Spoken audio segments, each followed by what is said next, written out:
Hi everyone, here's another short video, this time about the DRP. You can think of this project as a teaching journal.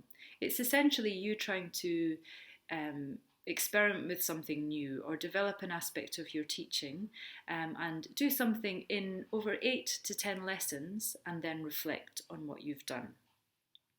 It's not that the whole lesson will be about that thing. So say you choose an aspect of teaching pronunciation that you want to experiment with or develop in. The whole lesson won't be about pronunciation, but you will include something in that lesson which addresses your title and your objectives, and you'll reflect specifically on that element, not on the class as a whole. Okay, so when you're choosing what area you're going to address, you need to bear in mind that this has to be really tangible. You have to be able to extract or think or relate tasks and activities and strategies to your title.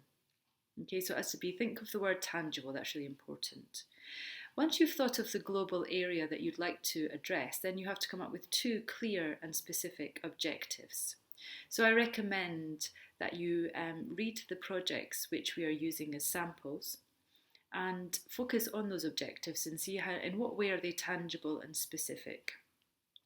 How might tasks and strategies and activities be related to those objectives so that you can teach a lesson with something addressing one of those objectives and say to what extent you think you developed towards that objective. Okay, so that's a good way of thinking about it globally. As I said before, you need to have 6 references. So when you are reading around this area, think about your context, your experience, and what you want to do specifically in this project, so that in each reflection you are drawing on what you've read about that area, your existing knowledge and practice in the area, and things which are very relevant to the learners and the context that you're teaching in. Okay, so again, have a look at the examples on the Moodle and you can ask any questions in the forums.